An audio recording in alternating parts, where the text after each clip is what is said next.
Hello everyone, आप सभी लोगों का स्वागत है टीचिंग परीक्षा के आज के इस वीडियो में, जिसमें फ्रेंड्स हम लोग हमारा जो सोशल स्टडीज़ का एनसीईआरटी बेस्ड सोशल स्टडीज़ का जो हमारा लेक्चर है उसको हम लोग जो है फ्रेंड्स यहाँ पर में कंडक्ट करेंगे। तो आप सभी लोग जल्दी जल्दी से ज्वाइन हो जाइए, क्योंकि फ्रेंड्स ये जो आज का सेशन है, ठीक है, आज की जो शाम है वो बहुत ही ज़्यादा ख़ास है और थोड़े देर में ही आपको पता चल जाएगा फ्रेंड्स कि ये शाम क्यों इतनी ज़्यादा ख़ास है। ठीक है, तो जल्दी जल्दी से सभी लोग, जितने भी लोग जुड़ चुके हैं सभी लोग यहाँ पर में एक बार जल्दी से कंफर्म कर देंगे। जीशान अनवर बोल रहे देखो देखो वो आ गया। अच्छा, गाना गा रहे हो आप।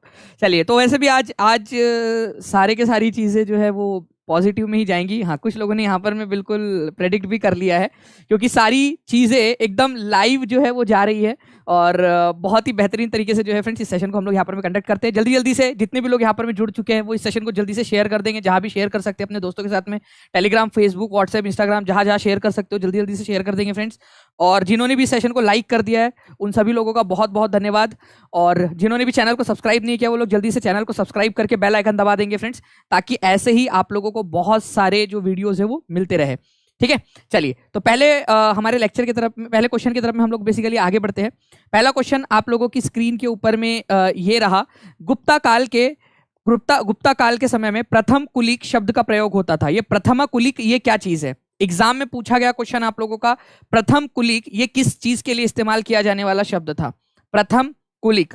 ठीक है, तो प्रथम कुलिक मुख्य न्यायिक अधिकारी के लिए, मुख्य बैंकर के लिए, चीफ मर्चेंट के लिए या चीफ क्राफ्ट पर्सन के लिए, मुख्य शिल्पकार के लिए? तो देखिए फ्रेंड्स, अगर मैं आपको बात करूं गुप्ता काल की, तो गुप्ता काल आप लोग देखोगे फ्रेंड्स कि आप लोगों का 4वीं और 5वीं शताब्दी में उत्तर भारत के अंदर में गुप्ता एम्पायर इस तरीके से यहां पर में आप लोगों का था। आप लोगों को एंशियंट इंडिया के अलग अलग यूज होने वाले जो नाम है उनके बारे में आपको पता होना चाहिए। जैसे कि प्रथम कुलिक, जो इस क्वेश्चन का आप लोगों का है, प्रथम कुलिक। प्रथम कुलिक का मतलब होता था मुख्य शिल्पकार, जो आपका चीफ क्राफ्ट पर्सन होता था उस नगर का, जो सबसे बेस्ट क्राफ्ट पर्सन होता था उसको बोलते थे आप प्रथम कुलिक। ये याद रखना है आप लोगों ने, मुख्य शिल्पकार प्रथम कुलिक कहलाता था। ये क्वेश्चन ऑलरेडी एग्जाम के अंदर में आप लोगों का आ चुका है फ्रेंड्स, इसी वजह से इंपॉर्टेंट है। ठीक है, तो प्रथम कुलिक। अब हम लोग थोड़ा सा रिवाइज करेंगे, बाकी की चीजों को भी पढ़ लेंगे, क्योंकि आगे में मैं आप लोगों से और भी बहुत सारी चीजें पूछने वाला हूं। जैसे कि नगर श्रेष्ठी किसको बोलते थे? नगर श्रेष्ठी, नगर, नगर का मतलब ये आप लोगों को पता है फ्रेंड्स, शहर। और उसका श्रेष्ठ व्यक्ति कौन होगा? जो मर्चेंट, व्यापारी वगैरह जो लोग होते हैं भाई, उनके पास में पैसा होता है, वो नगर के श्रेष्ठ व्यक्ति होते हैं। या बैंकर वगैरह जो होते हैं, साहूकार लोग, वो नगर के श्रेष्ठ व्यक्ति उनको कहा जाता था उस समय में। तो ये याद रखना है, मुख्य बैंकर या व्यापारी वगैरह जो होते थे उनको नगर श्रेष्ठी कहा जाता था। उसके अलावा जो है फ्रेंड्स, अगर आप लोगों को बात करें हम लोग यहाँ पर में, ठीक है, सार्थवाह। तो सार्थवाह जो होता था वो व्यापारियों के कारवा का नेता था। जैसे मान लीजिए अपन लोग सब व्यापारी है यहाँ पर में, आप सब लोग व्यापारी हो, ठीक है, ट्रेडर्स लोग हैं, और मैं आप लोगों का नेता हूं, तो मैं सार्थवाह हूं। ठीक है, आप लोगों का लीडर। चलो मेरे पीछे पीछे आ जाओ, आ जाओ, आ जाओ, आ जाओ सब लोग, चलो ठीक है, व्यापार करने चलेंगे हम लोग। ठीक है, सुरेंद्र त्यागी बोल रहे हैं कि दानी सर का पीछा नहीं छोड़ूंगा जब तक जॉब नहीं मिल जाती। मतलब जैसी ही जॉब मिलेंगी वो दानी सर को छोड़ के चले जाएंगे, ऐसा कहना चाहते हो सुरेंद्र त्यागी आप? ठीक है, मतलब उन्होंने लिखा है बकायदा कि जब तक जॉब नहीं मिल जाती दानिश सर का पीछा नहीं छोड़ूंगा। मतलब जैसी जॉब मिलेगी दानिश सर कौन और वो कौन, खत्म। चलिए, तो फ्रेंड्स यहाँ पर मैं सातवाहा, महादंड नायक, संधि विग्रहिका, ठीक है, प्रथम कुलक और कुमार अमात्य, ये आप लोगों को याद रखना है फ्रेंड्स। ये सारे के सारे क्या थे आपके? जैसे संधि विग्रहिका, minister of war and peace. संधि विग्रहिका, संधि विग्रहिका, minister of war and peace, ये याद रखना है आप लोगों ने। कुमार अमात्य, सबसे बड़ा मंत्री, प्रधानमंत्री या सबसे महत्वपूर्ण मंत्री। ठीक है, ये आपको याद रखना है। महादंड नायक, चीफ जुडिशियल ऑफिसर, इस तरीके से आप लोगों का हो सकता है। ठीक है, सचिन खोखर जी, ये कहां से आपके पास में न्यूज लीक होके आ रही है? ठीक है, निम्नलिखित में से कौन सी रचना सूरदास द्वारा संकलित है? ठीक है, आप बताइए यहाँ पर में सूरदास जी ने इसमें से कौन सी वाली रचना की थी इसमें से? ठीक है, सूर सागर, सूर सरावली, साहित्य रत्न या साहित्य लहरी, कौन सी वाली रचना नहीं की है ये बोला गया है यहाँ पर में? तो सूर सागर जी की रचना नहीं है, ये बता देंगे आप सभी लोग। और जल्दी जल्दी से फ्रेंड्स सेशन को आप लोग जितने भी लोग देख रहे हैं सभी लोग जल्दी जल्दी से इस सेशन को लाइक तो करेंगे ही, चैनल को सब्सक्राइब भी करते चलिए फ्रेंड्स, क्योंकि जैसे कि मैंने आप लोगों से कहा कि आज का सेशन कुछ खास है आप लोगों का, और लाइव में आप लोगों को कुछ दिखाने वाला हूं। तो निम्नलिखित में से कौन सी रचना सूर द्वारा संकलित नहीं है? तो सूर सागर, सूर सरावली, सूर रत्न, साहित्य रत्न या साहित्य लहरी। तो आप लोगों को याद रखना है फ्रेंड्स कि साहित्य रत्न नाम की ऐसी कोई पुस्तक उन्होंने नहीं लिखी थी। सूर सागर, सूर सरावली और साहित्य लहरी जो है इनकी रचना है। जो सूर सागर जी थे ये आप लोग याद रखोगे फ्रेंड्स, जो सूरदास जी थे ये बेसिकली कृष्ण भक्त थे बहुत बड़े, ठीक है। तो कृष्ण भक्त थे ये याद रखना है। तो कृष्ण भक्ति के अंदर में उन्होंने जो है वो काफी सारे गीत वगैरह लिखे हैं। तो आप यहाँ देख भी सकते हो इस इमेज के अंदर में कि कृष्ण को वो इमेजिन करते थे। वैसे वो उनकी आंखों की बिनाई नहीं थी, वो रोशनी नहीं थी उनकी आंखों में, वो देख नहीं पाते थे। और इमेजिन करके आप सोचिए कि कितना ज्यादा जो है उनका कृष्ण के प्रति भक्ति थी। तो सूर सरावली नाम की पुस्तक सब लोग लिखते जाएंगे कमेंट बॉक्स में, सूर सरावली, साहित्य लहरी ये याद रखना है आप लोगों ने, और सूर सागर ये इनकी जो है वो रचनाएं हैं। सभी लोग लिख लेंगे क्योंकि इंपॉर्टेंट, ये एग्जाम में पूछा गया क्वेश्चन है आप लोगों का 1 जनवरी 2023 को, ठीक है। साहित्य रत्न नाम की पुस्तक उन्होंने नहीं लिखी है। चलिए नेक्स्ट क्वेश्चन की तरफ में आगे बढ़ते हैं फ्रेंड्स। आप लोगों को बताना है, ठीक है, कि निम्नलिखित कथनों पर विचार करें। तवारीख was written by learned man in Urdu, ठीक है। तवारीख उर्दू में विद्वानों द्वारा लिखी गई थी। तवारीख, अब ये तवारीख क्या चीज है ये आप लोगों को बताना चाहिए। तो तवारीख उर्दू में विद्वानों द्वारा लिखी गई थी। द राइटर ऑफ तवारीख use to live in urban areas, वो शहरी इलाकों में रहते थे। वो जो है हिस्ट्री लिखते थे सुल्तानों की, ताकि उनको जो है वो इनाम और इकराम मिल सके, पुरस्कार वगैरह मिल सके। तो ये भी एग्जाम में पूछा गया क्वेश्चन है आप लोगों का। तो तवारीख जो है बेसिकली फ्रेंड्स दिल्ली सल्तनत के समय में, ठीक है, दिल्ली सल्तनत जो है आप लोगों की उस समय में जो लेखक लिखते थे, जो इतिहास लिखते थे, उसको तवारीख कहा जाता था। तवारीख बेसिकली काफी सारे दिन, एक दिन को तारीख बोला जाता है और एक दिन से ज्यादा के इतिहास को तवारीख बोलते हैं आप लोग। तो तवारीख उर्दू भाषा में नहीं लिखी जाती थी, पहली बात तो ये पर्शियन भाषा में लिखी जाती थी। पर्शियन, फारसी भाषा में लिखो सभी लोग, फारसी भाषा में लिखी जाती थी। क्यों फारसी भाषा में लिखी गई तवारीख? भारत में दिल्ली सल्तनत के समय में, ठीक है, 12वीं 13वीं शताब्दी के अंदर में, ठीक है। हाँ, तो जो है वो कब उर्दू भाषा में, फारसी भाषा में क्यों लिखी गई? क्योंकि दिल्ली सल्तनत के अंदर में जो भाषा थी, ठीक है, जो आपके इसकी भाषा थी, शासन की जो भाषा थी दिल्ली सल्तनत के अंदर में, एडमिनिस्ट्रेशन की जो भाषा थी वो पर्शियन भाषा थी, फारसी भाषा थी। इसी वजह से फारसी भाषा में लिखी गई तवारीख या हिस्ट्री। तवारीख के जो लेखक है वो शहरों में रहते थे, ये बिल्कुल सही बात है, और वो शायद ही गाँव में रहा करते होंगे। मैक्सिमम टाइम वो लोग जो है शहरी इलाकों में, दिल्ली जैसे शहरी इलाकों के अंदर में ही रहा करते थे। ये लोग क्यों लिखते थे? उस समय में तारक मेहता के उल्टा चश्मा के ओल्ड एपिसोड्स नहीं आते थे, या कॉमेडी नाइट्स विद कपिल नहीं चलता था, इस वजह से बैठे बैठे क्या करे, कुछ करना है, कुछ काम तो ऐसी खाली पीली लिख दो, नहीं। उस समय वो लोग लिखा करते थे इस आशा में, इस उम्मीद में, उस होप में कि भाई सरदार खुश होगा, शाबाशी देगा, और शाबाशी के साथ साथ में, ठीक है, रिच रिवॉर्ड भी देगा, कुछ इनाम इकराम भी देगा। जैसे मान लीजिए कि अगर मैं दिल्ली सल्तनत का शासक होता, ठीक है, कुछ भी नाम रख लो, शमशुद्दीन, ठीक है, दानिशुद्दीन, शेखुद्दीन, कुछ भी ऐसा, कुछ तो भी, अदरक लहसन प्याज, कुछ तो भी रख लो आप लोग, बड़ा सा नाम मेरा, ठीक है, और मैं होता और आप लोग मेरे तवारीख के लेखक होते उस समय के, ठीक है, और आप लोग लिखते कि दानिश सर इतने महान थे, ठीक है, कि उन्होंने एक क्वेश्चन कराया और पूरे की पूरे 100 क्वेश्चन जो है वो दानिश सर का वही वाला क्वेश्चन आ गया पूरा। पहले नंबर पे भी वही क्वेश्चन, दूसरे नंबर पे भी वही क्वेश्चन, तीसरे नंबर पे भी वही क्वेश्चन, एक ही क्वेश्चन कराया था सर ने, ठीक है, और मैं खुश हो जाऊंगा, वाह क्या लिखा यार तुमने, मतलब क्या फेंका है तुमने, 1 नंबर, ठीक है, कि एक ही क्वेश्चन कराया सर ने और वही क्वेश्चन आ गया पूरा पेपर के अंदर में, ऐसा कुछ तो भी लिख दिया आपने बड़ा सा, तो मैं खुश होकर आपको इनाम इकराम दूंगा बहुत सारे। तो उस समय के राजा लोग ऐसे ही करते थे, ठीक है। इस तरीके से आप लोगों को इनाम इकराम पाने के लिए वो लोग लिखते थे, राजा की बड़ाई करते थे बहुत ज्यादा। तो ये भी बिल्कुल सही है। तो दूसरा और तीसरा आपका आंसर हो जाएगा, तो 2 इज द करेक्ट आंसर, ठीक है। चलिए देखिए, बर्च की छाल या फिर भुर्ज नामक पेड़ जो होता था, भुर्ज भी बोलते थे इसको, भुर्ज की छाल कहाँ पाई गई जिस पर ऋग्वेद की रचनाएं लिखी गई थी? ठीक है, क्या बात है, 199999, ठीक है, ठीक है, आप लोग आंसर कीजिए इसका तब तक, और मैं तब तक आप लोगों को कुछ दिखाना चाहूंगा, ठीक है। और ये देखिए फ्रेंड्स, आप लोगों के सामने, आप लोगों के लिए, ठीक है, और आप लोगों के प्यार के वजह से 2 लाख सब्सक्राइबर्स का पूरा हमारा परिवार हो गया है। तो आप सभी लोगों को बहुत बहुत कॉन्ग्रेचुलेशंस।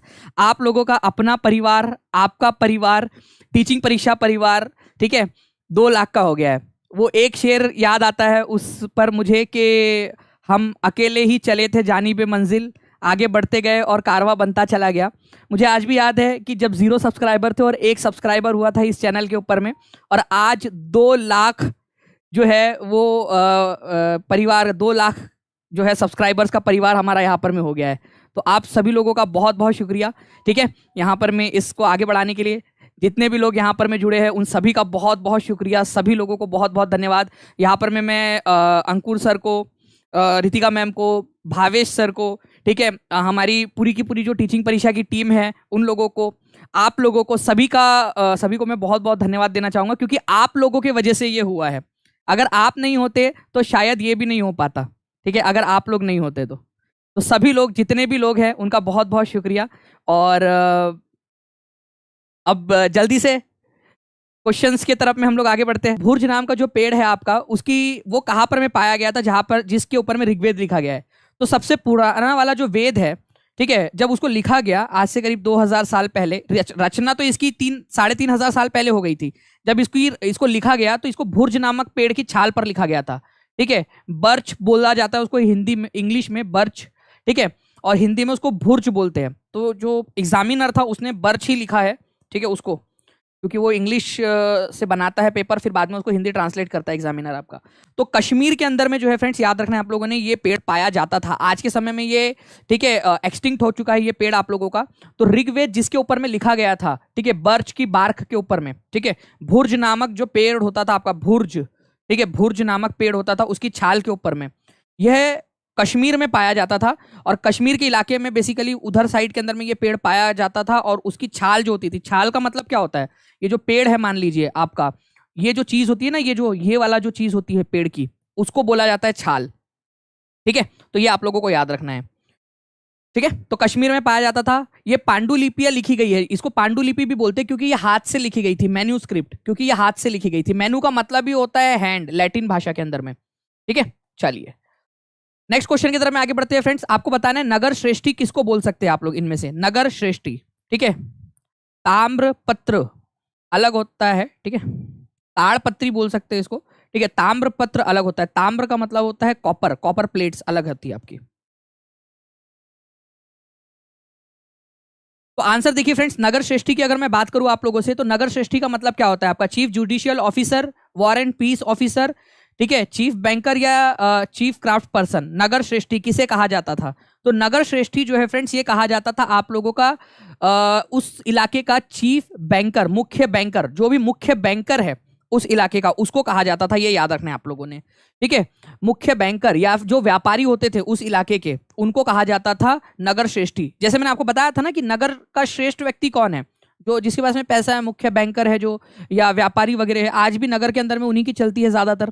इसी वजह से जो है सी इसका आंसर आप लोगों का हो जाएगा, ठीक है।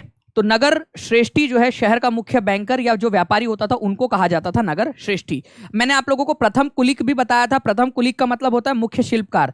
तो मुख्य शिल्पकार जो है उसको क्या कहा जाता था, प्रथम, ठीक है, कुलिक। लिख लो आप लोग चाहे तो, ताकि आपको याद हो जाए, प्रथम कुलिक, प्रथम कुलिक। ऐसे आप लोग धीरे धीरे याद करते जाओगे इन सारी चीजों को, ओके। बाकी महादंड नायक, मुख्य न्यायिक अधिकारी, दंड नायक, दंड देने वाला मुख्य न्यायिक अधिकारी, संधि विग्रहिका, ठीक है, वॉर एंड पीस वाला मंत्री, जो जिसको हम लोग जो है रक्षा मंत्री भी बोल सकते हैं। और कुमार अमात्य मतलब होता है मुख्यमंत्री, या फिर मुख्यमंत्री बेसिकली आज जिसको हम लोग बोल सकते हैं कि राज्य का सबसे बड़ा मंत्री। तो हमारे देश का सबसे बड़ा मंत्री प्रधानमंत्री, तो कुमार अमात्य मतलब सबसे इंपॉर्टेंट वाला जो मिनिस्टर है वो, ठीक है। ये याद रखना है आप लोगों ने फ्रेंड्स, संधि विग्रहिका, महादंड नायक, नगर श्रेष्ठी, शहर का एक मुख्य व्यापारी, या ये आपका, ठीक है, बैंकर। नेक्स्ट क्वेश्चन की तरफ में आगे बढ़ते हैं आप लोगों का। मैराथन लीजिए बिल्कुल, विशाल झा जी मैराथन भी जरूर लेंगे। देखिए फ्रेंड्स, यहां पर मैं आप लोगों का ये जो क्वेश्चन है, ठीक है, post of Harisena in the court of Samudragupta. Samudragupta के समय में ठीक है, हरिसेन की पोस्ट क्या थी, समुद्रगुप्त के समय में हरिसेन का पद क्या था।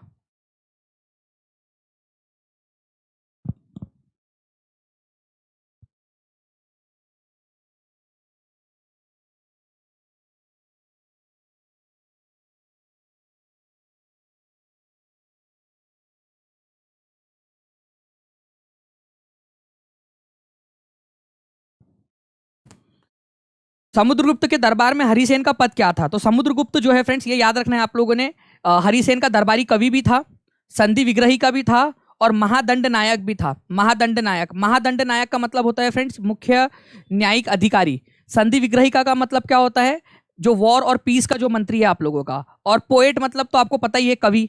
तो कवि भी था हरिसेन, संधि विग्रही का भी था और महादंड नायक भी था। तो तीनों की तीनों पोस्ट जो है, तीनों की तीनों पोस्ट समुद्रगुप्त के दरबारी कवि हरिसेन के पास में थी। हरिसेन ने समुद्रगुप्त के दरबार में हरिसेन ने समुद्रगुप्त के दरबार में पोएट, संधि विग्रही का और महादंड नायक तीनों ही पोस्ट को संभाला था। हरिसेन ने ही समुद्रगुप्त के तारीफ के अंदर में काफी सारी जो है वो प्रशस्तियां भी बनवाई थी, काफी तारीफों के साथ में, है ना। तो हरिसेन ने ही समुद्रगुप्त की प्रशस्ति बनवाई थी। निम्नलिखित में से कौन सा वाला सही मेल नहीं खाता है?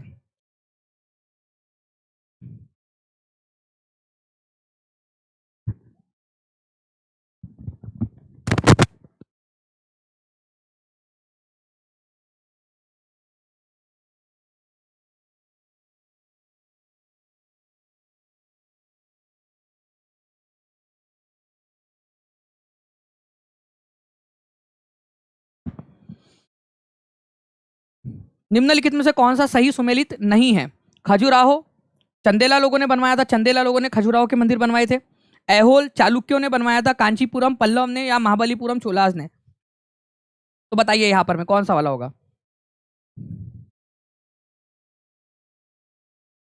कौन सा वाला सही सुमेलित नहीं है?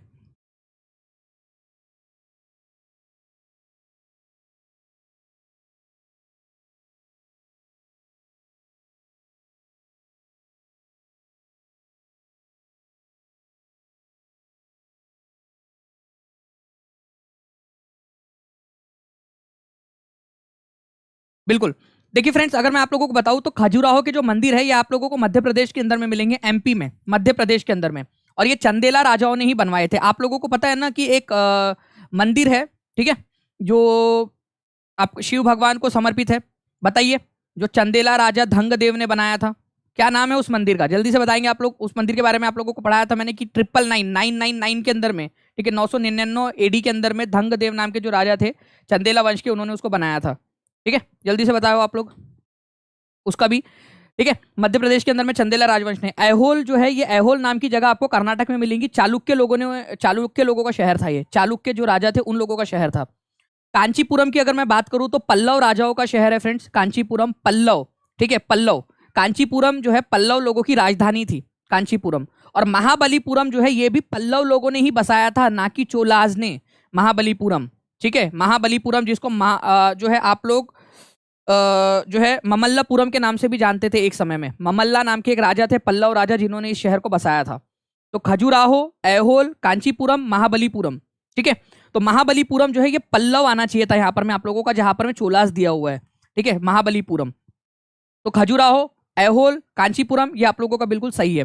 चौथा वाला आप लोगों का गलत है। तो थोड़ा सा आप लोग याद रखिए कि महाबलीपुरम जो है फ्रेंड, जिसको ममल्लापुरम के नाम से भी आप लोग जानते हो, तमिलनाडु का एक शहर है जिसको पल्लव डायनेस्टी के समय में बनाया गया था। पल्लव डायनेस्टी के समय में यहां पर मैं आप लोगों को जो है महाबलीपुरम जो है आपका, यहां पर मैं आप लोगों को श्योर टेम्पल, तटीय मंदिर मिलेंगे।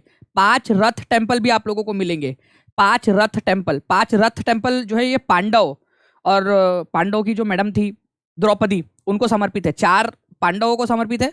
ठीक है, युधिष्ठिर, ठीक है, भीम, अर्जुन, और नकुल और सहदेव के लिए एक ही है, नकुल और सहदेव के लिए। 5वीं वाली जो है ना वो मैडम द्रौपदी के लिए है। ठीक है, तो 5 रथ टेम्पल्स बनाए गए एक ही पहाड़ को काटकर महाबलीपुरम में।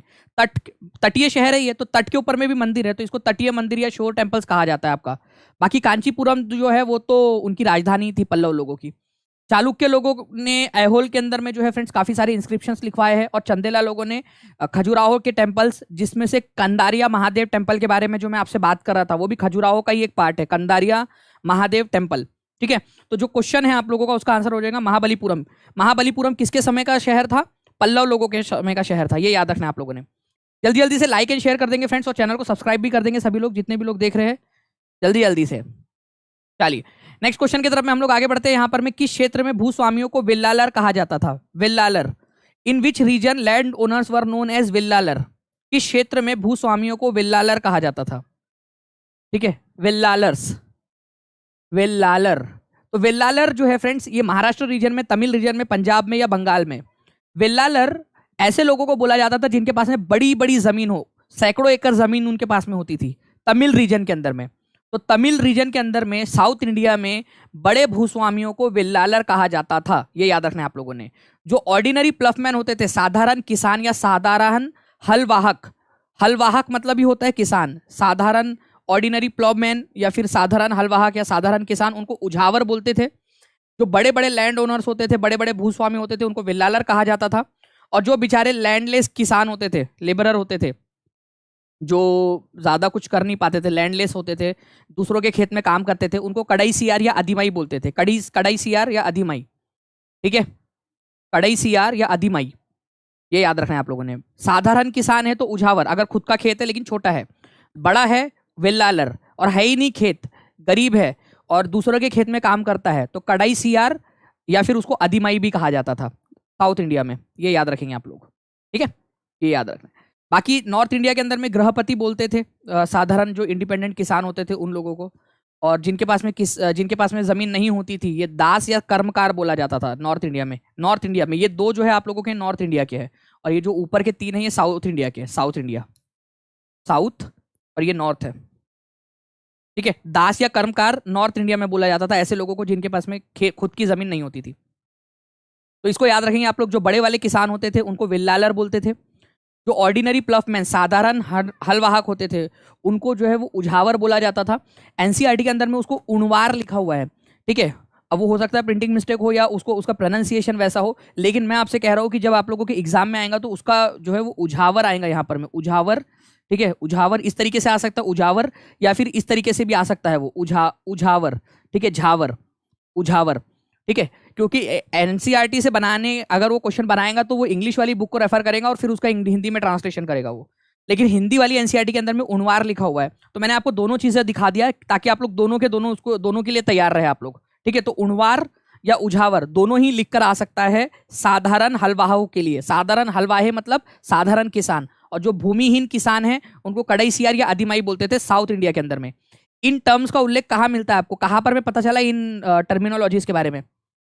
आपको कैसे पता चला कि पुराने समय में ये नाम होते थे, ये नाम से जाना जाता था? इन टर्म्स के बारे में आप लोगों को संगम लिटरेचर में पता चलता है। संगम लिटरेचर, जो संगम साहित्य है, जो दक्षिण भारत में तमिल भाषा के अंदर में मदुरई में बनाया गया था, उन लिटरेचर को, उन बुक्स को जब आप पढ़ते हो तब आपको इन नाम के बारे में पता चलता है, इन टर्मिनोलॉजीज के बारे में पता चलता है, ठीक है। ये याद रखना है आप लोगों ने संगम लिटरेचर के बारे में। मद्रास में स्थापित वेद समाज किससे प्रेरित था? ठीक है, वेद समाज जो है, सबसे पहली बात तो एक क्वेश्चन आप लोगों का हो गया कि कहां पर में इसकी स्थापना की गई थी? चेन्नई में की गई थी, ठीक है, मद्रास के अंदर में। ये किससे इंस्पायर्ड था? ये बहुत बार क्वेश्चन आ चुका है फ्रेंड्स। ये इंस्पायर्ड था आपका ब्राह्मो समाज से। ब्राह्मो समाज जैसे बंगाल में था ना, बंगाल में ब्राह्मो समाज था, उससे ही इंस्पायर्ड होकर दक्षिण भारत के अंदर में जो है क्या किया गया था, आप लोगों का वेद समाज जो है उसकी स्थापना की गई थी। तो वेद समाज आपको याद रखना है ब्राह्मो समाज से इंस्पायर्ड था। वो चाहता था कि जैसे बंगाल में ब्राह्मो समाज ने जो है समाज कल्याण के लिए काम किया, वैसे ही वेद समाज जो है वो मद्रास में या चेन्नई के अंदर में काम करे। भारत में मुस्लिम समुदाय की सामाजिक, आर्थिक और शैक्षणिक स्थिति का जायजा लेने वाली समिति की अध्यक्षता किसने की थी और कब बनी थी ये समिति, ये भी आपको बताना है। तो आप लोगों को याद रखना है फ्रेंड्स कि भारत के अंदर में मुस्लिम समुदाय की हालत कैसी है, उनकी सामाजिक स्थिति कैसी है, आर्थिक स्थिति कैसी है, शैक्षणिक स्थिति कैसी है, उसका पता लगाने के लिए 2005 के अंदर में, ठीक है, राजेंद्र सच्चर, इनके अध्यक्षता में राजेंद्र सच्चर कमेटी का गठन किया गया था 2005 के अंदर में। तो ये भी आप लोगों से पूछा जा सकता है। ओके, तो राजेंद्र सच्चर कमेटी का गठन किया गया 2005 में, ठीक है। इनका काम था कि भाई भारत के अंदर में जो मुस्लिम समाज है उनके विकास के संकेतों को, उनकी जांच करना। और इन्होंने पाया कि भाई बहुत जो है वो हालत जो है वो पिछड़ी हुई है और हाशियाकरण के ऊपर में है मुस्लिम, ठीक है। उनको घर लेने में दिक्कत होती है या फिर जॉब में, एजुकेशन के मामले में पिछड़े हुए, काफी ज्यादा जो है पिछड़े हुए, और हाशियाकरण से निकालने की जरूरत है। ये आप लोगों का 8th स्टैंडर्ड की जो आपकी एनसीईआरटी की बुक है पॉलिटिकल साइंस की, ठीक है, उसके अंदर में ये दिया हुआ है आप लोगों को, ठीक है। चलिए नेक्स्ट क्वेश्चन की तरफ में आगे बढ़ते हैं फ्रेंड्स। प्राचीन पांडुलिपियों के बारे में क्या सही है, ठीक है, जो सही नहीं है बोला है आप लोगों से, बताना है कि जो सही नहीं है।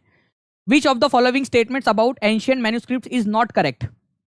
मैन्युस्क्रिप्ट, प्राचीन पांडुलिपियां, some manuscripts were engraved on stone और मेटल्स, कुछ पांडुलिपियां पत्थर या धातु पर उत्कीर्ण की गई थी। They were usually written on palm leaves, ज्यादातर समय उनके ताड़ के पत्तों पर लिखा जाता था उनको। वे अवधि में प्रतिबिंबित के प्राथमिक स्रोत है। They are the primary source of period they reflect, they were hand written and then printed. वे हस्तलिखित थे और फिर मुद्रित।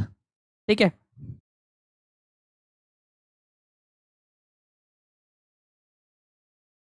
बताइए इसका आंसर क्या होगा आप लोगों का।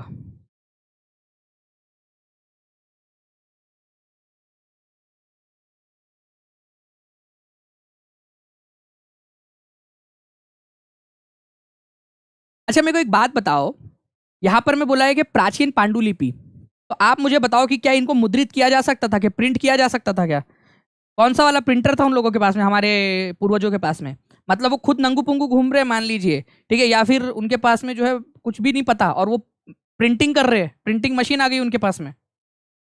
भाई सिंपल सा क्वेश्चन है कि भाई हाथ हस्तलिखित होता था, मुद्रित नहीं किया जा सकता था उस समय, उनके पास में प्रिंटर था ही नहीं, कैसे करेंगे वो लोग? तो आंसर ये आपका सही हो जाएगा कि कौन सा वाला सही नहीं है, गलत है। तो देखिए मैन्यूस्क्रिप्ट जो है फ्रेंड्स आप लोगों के वैसे तो जनरली ताड़ के पत्तों पर लिखे जाते थे, लेकिन कई बार जो कुछ थे मैन्यूस्क्रिप्ट, कुछ पांडुलिपियां, अब ताड़ के पत्ते नहीं मिले, ठीक है, ताड़ के पत्ते नहीं मिले, तो भाई आपको जो है स्टोन या मेटल के ऊपर में भी लिख दिया जाता था, उसको पत्थरों के ऊपर में भी लिख दिया जाता था, उकेर देते थे वो लोग, या मेटल के ऊपर में उकेर देते थे वो लोग, ठीक है, कभी कभी। लेकिन जनरली कोशिश करते थे कि ताड़ के पत्तों पे लिखे, क्योंकि उस पर लिखना आसान था।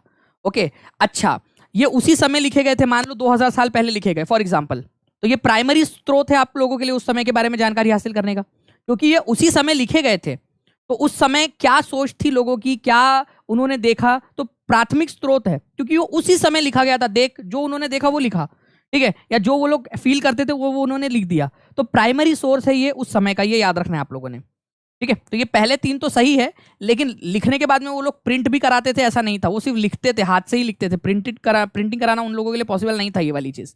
ओके चलिए, तो 4 इसका आंसर हो जाएगा आप लोगों का। मैन्यूस्क्रिप्ट जो है फ्रेंड्स ये प्राइमरी सोर्स है, लेकिन प्रिंटिंग इसकी पॉसिबल नहीं थी उस समय में।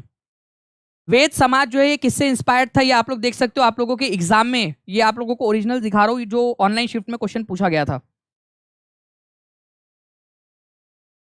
चलिए जल्दी जल्दी से फ्रेंड्स लाइक एंड शेयर भी कर देंगे इस सेशन को, जहां भी आप लोग शेयर कर सकते हो अपने दोस्तों के साथ में, टेलीग्राम, फेसबुक, व्हाट्सएप, इंस्टाग्राम, जहां जहां पर में भी आप लोग शेयर कर सकते हो, जल्दी जल्दी से अपने दोस्तों के साथ में शेयर भी कर देंगे सेशन को।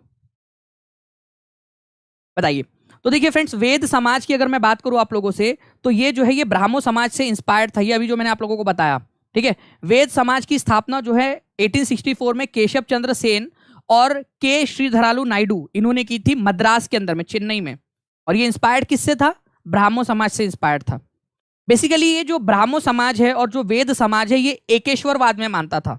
एकेश्वरवाद, मोनोथीइज्म, मतलब कि भाई एक ही भगवान की पूजा करो, कोई भी एक ईश्वर, अगर ईश्वर है तो वो एक ही होगा करके एकेश्वरवाद में ये लोग मानते थे, ब्राह्मो समाज वाले भी और वेदा समाज वाले भी, ठीक है।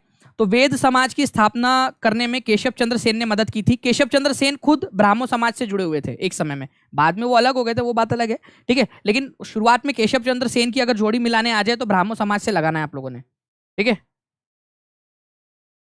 ये देख सकते हो आप लोग एनसीईआरटी का स्क्रीनशॉट, आप लोगों के लिए जो भी पढ़ा रहा हूं आप लोगों को, बिल्कुल एनसीईआरटी से आप लोगों को जो क्वेश्चन है वो यही से देखने के लिए मिलेंगे आपको।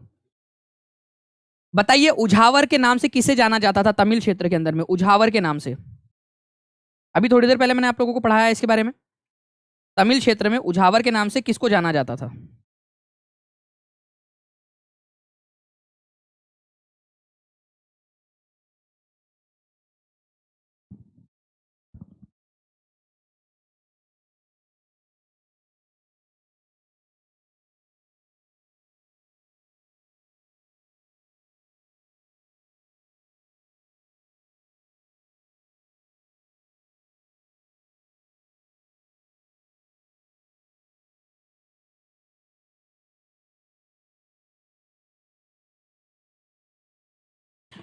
बताइए, who were known as Uzhavar. तो उझावर जो है फ्रेंड्स ऐसे लोगों को कहा जाता था, ठीक है, जो साधारण हलवाहक थे, साधारण हलवाहक या फिर ऑर्डिनरी प्लफमैन, ठीक है।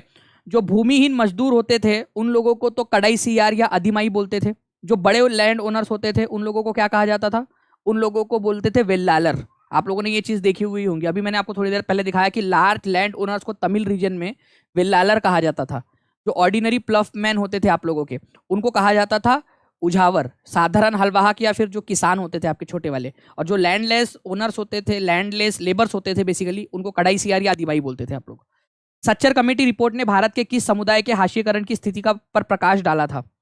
ठीक है, एग्जाम का क्वेश्चन आप लोगों का कि सच्चर कमेटी जो थी उसने किस बारे में जो है आप लोगों को जानकारी दी थी?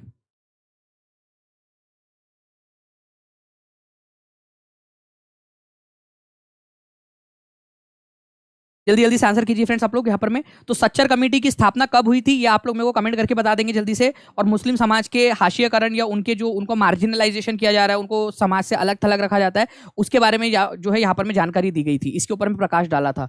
ओके, सच्चर कमेटी ने। तो सच्चर कमेटी के बारे में अभी आपको बताया कि 2005 के अंदर में इसका गठन किया गया था। ठीक है, सच्चर कमेटी का। नेक्स्ट क्वेश्चन की तरफ में आगे बढ़ते हैं हम लोग फ्रेंड्स। आप लोगों को ये बताना है कि इनमें से कौन सा वाला जो है आप लोगों का करेक्ट है। ठीक है, मैं ऑप्शंस यहाँ पर में नहीं है आप लोगों के, मैं ऑप्शंस लगा देता हूँ। ऑप्शन नंबर ए जो है वो आप लोगों का हो जाएगा ओनली 1, बी हो जाएगा आप लोगों का ओनली 1 एंड 2, सी हो जाएगा आप लोगों को ओनली, ठीक है, 3, ठीक है, और डी हो जाएगा आप लोगों का all are correct. All are correct. बताइए जल्दी से इसका आंसर क्या होगा आप लोगों का? देखिए, अगर हम लोग यहाँ पर मैं बात करेंगे फ्रेंड्स, विल्लालर जो है ये ऑर्डिनरी प्लफमैन, उजावर जो है वो लार्ज लैंड ओनर्स, उल्टा सीधा दिया हुआ है। आप देखिए, विल्लालर का मतलब होता था आपका लार्ज लैंड ओनर्स और उजावर का मतलब होता था ऑर्डिनरी प्लफमैन, उल्टा दिया हुआ है। विल्लालर मतलब बड़े जमींदार या बड़े भूमालिक, और उजावर का मतलब होता था साधारण हलवाहक। कड़ई सियार या अधिमाई जो है इनको बोला जाता था भूमिहीन मजदूर या दास, या जो भूमिहीन मजदूर होते थे उनको कहा जाता था। तो ये वाला सही है आप लोगों का, केवल तीसरा वाला। तो आंसर आपका ऑप्शन नंबर सी हो जाएगा कि only 3 is correct. Only 3 is correct, ये याद रखना है आप लोगों ने।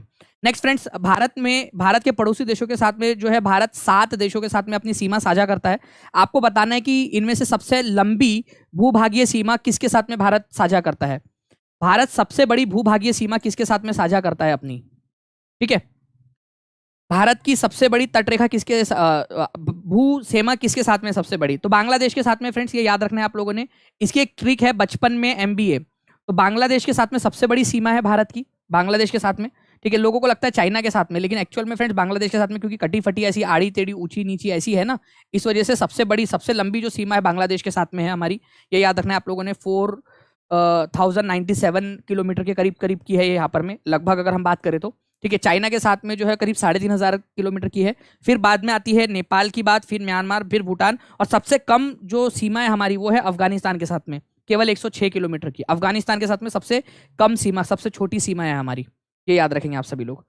नेक्स्ट क्वेश्चन की तरफ में आगे बढ़ते हैं। भारत में महिलाओं के लिए आरक्षण की व्यवस्था कहाँ है? कहाँ पर में महिलाओं के लिए आरक्षण है भारत के अंदर में?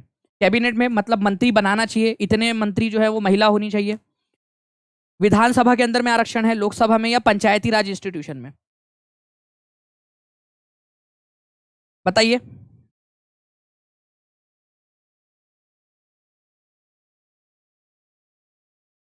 देखिए फ्रेंड्स, अगर हम लोग बात करेंगे यहाँ पर में महिलाओं के लिए आरक्षण की व्यवस्था कहाँ पर में की गई है भारत के अंदर में, तो भारत के अंदर में जो है फ्रेंड्स कैबिनेट में, मतलब ऐसा नहीं है कि इतनी महिलाएं बननी चाहिए, या विधानसभा या लोकसभा में भी नहीं है, पंचायतों के अंदर में है। पंचायत में कम से कम 33%, ठीक है, या फिर जिसको हम लोग 1/3 बोल सकते हैं, 1/3 आरक्षण कम से कम कंपलसरी है। वैसे बिहार पहला राज्य था जिसने इसको बढ़ाकर, ठीक है, 1/3 को 33% को बढ़ाकर जो है कितना कर दिया था उसने 50% कर दिया था। पहला राज्य बन गया था बिहार, सबसे पहला राज्य था जिसने 33 से बढ़ाकर 50% कर दिया था पंचायती राज।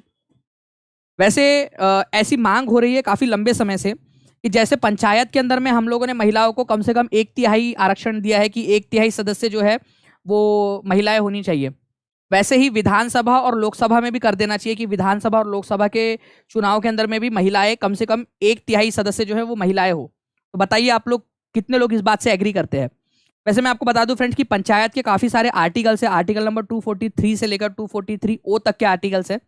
जो आरक्षण वाली बात है ना, महिलाओं को आरक्षण और SC/ST को जो आरक्षण दिया गया है पंचायती राज में, वो 243D में दिया गया है। 243D में, आर्टिकल नंबर 243D, अगर किसी की इच्छा है जानने की तो ये याद रखना है आप लोगों ने। 243D के अंदर में ये बात की गई है। तो ये इंपॉर्टेंट पॉइंट है आप लोगों का, ठीक है। महिलाओं के आरक्षण वाला, तो प्लीज इसको थोड़ा सा आप लोग याद रखोगे, इंपॉर्टेंट है, एग्जाम के अंदर में आप लोगों से पूछा जा सकता है। सबसे पहला राज्य जो था फ्रेंड्स आप लोगों का जो बन गया था वो था बिहार। और आज मैं आप लोगों को बता दूं, आज काफी सारे राज्य ऐसे हैं जिन्होंने बिहार के बाद में जो है इस चीज को अपनाया है। सबसे पहला तो बिहार था, उसके बाद में जो है फ्रेंड्स काफी सारे अलग अलग राज्य सामने आए जिन्होंने वॉलंटरीली, ठीक है, 33.33% या जिसको 1/3% आप बोल सकते हो, 1/3 सदस्य, उससे बढ़ाकर उसको जो भी मैक्सिमम लिमिट है उसकी 50%, उसको 50% कर दिया है। ठीक है, तो ये आप लोगों का पॉइंट इंपॉर्टेंट था। ये पहला राज्य बिहार था। तो फ्रेंड्स ये आप लोगों की आज की क्लास थी। अगर आप टीचिंग परीक्षा के साथ में जुड़ना चाहते हो फ्रेंड्स तो 7611101101 इस नंबर पे कॉल कर सकते हो, या फिर 9697888844 के ऊपर में भी आप लोग कांटेक्ट कर सकते हो। टीचिंग परीक्षा ऐप को डाउनलोड कर लीजिए फ्रेंड्स, उसमें भी आप लोगों को काफी सारी जानकारी मिल जाएगी। नाउ फ्रेंड्स अब मैं आप लोगों से कुछ सवाल पूछ रहा हूँ, उन सवालों के जवाब जो है आप लोग कमेंट बॉक्स के अंदर में दोगे मुझे। आपको बताना है कि भारत की सीमा सबसे कम किसके साथ में लगती है, भारत की बॉर्डर, ठीक है, भारत की जो बॉर्डर है, बॉर्डर, ठीक है, सबसे कम किसके साथ है, सबसे कम किसके साथ है, ये आप लोग मेरे को कमेंट करके बताओगे, सभी के सभी लोग। इसके अलावा जो है फ्रेंड्स आप लोगों ने बताना है, ठीक है, वेदा समाज, ठीक है, वेदा समाज, ठीक है, इसको आप किसके साथ में जोड़ोगे, इसको आप नॉर्थ इंडिया के साथ में जोड़ोगे, नॉर्थ इंडिया के साथ में जोड़ोगे, या साउथ इंडिया के साथ में जोड़ोगे। जो भी आप लोगों को पता है इसके बारे में वो आप लोग जानकारी दे सकते हो मुझे। नॉर्थ इंडिया या साउथ इंडिया, वेदा समाज को आप किसके साथ में जोड़ोगे, ये आप लोग बताएंगे मुझे कमेंट करके, ठीक है। इसके अलावा जो है फ्रेंड्स आप लोगों को बताना है, ठीक है, कि अगर मुझे आप लोगों से ये पूछना हो, आप लोगों से मुझे अगर ये पूछना हो कि महाबलीपुरम